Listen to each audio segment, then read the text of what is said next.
Chiederemo che possa uscire a Belisario fra poco, perché saluterei un sicuramente vincente che è Luca Zaia, possiamo dire nuovo governatore del Veneto. Buonasera, buonasera onorevole. Buonasera direttore, buonasera. Buonasera.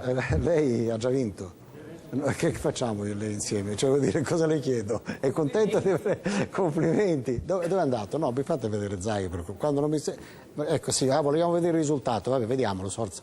Allora, abbiamo già visto, Giuseppe Bortolussi, candidato Partito Democratico Italia 28,8, Luca Zaia, Popolo Libertà, Lega Nord 60, le basta, sì, come numero? Ora, abbiamo fatto un bel risultato, direttore.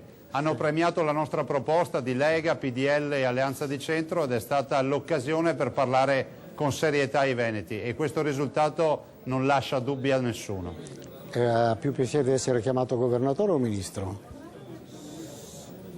Direi governatore, questa è una grande sfida e possiamo oggi scrivere una pagina di storia di questa regione. Io ringrazio veramente questi partiti che mi hanno sostenuto, Lega, PDL e Alleanza di Centro, per questa grande opportunità. Non le devo dire io che cosa ha contribuito, certamente lei il territorio l'ha battuto, bisogna dire la verità. Sì, no, infatti quando lo cercavamo era sempre in giro per il territorio, sempre a seguire. Vabbè, comunque complimenti. Che le dico? Adesso le faccio una domanda banale, cioè adesso che cosa farà? Perché il problema è risolvere i problemi,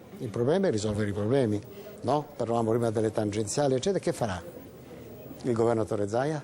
Noi saremo qui, direttore, a dimostrare la pienissima sintonia con il governo, con il presidente Berlusconi, con Umberto Bossi e quindi renderci disponibili ad applicare tutte quelle leggi che magari le regioni di sinistra non vogliono applicare perché vogliono dimostrare che questo governo sbaglia tutto. Il Veneto si candida ad essere laboratorio. Senta, adesso io le faccio fare una domanda da una bellissima ragazza, una nostra giornalista che è di Bassano del Grappa. Alessandra Viero, chiedi al tuo governatore, ammesso che tu abbia votato per lui, ma penso di sì, che cosa vuoi per la tua regione?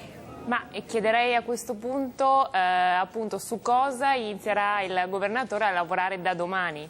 Il primo punto su cui lavorare qual è? È bella. Sarà sicuramente l'opportunità di mantenere la parola data ai veneti o quindi applicare da subito ad esempio i decreti attuativi del federalismo che il governo di Roma ci dà l'opportunità di applicare da subito e poi avviare quel percorso verso l'autonomia della nostra regione dando soddisfazione alle aspettative di 4.800.000 veneti. Guardi che si è impegnato con una bellissima cittadina di Bassano del Grappa, cittadina intendo dire la ragazza cittadina di Bassano del Grappa, piace anche a Colaninno. Allora, grazie governatore, in bocca al lupo. Prego? È di Partisan. Chi? Grazie. Lei? È di Partisan. L'elettrice di Bassano del Grappa. Governatore, in bocca al lupo. Diceva senatrice?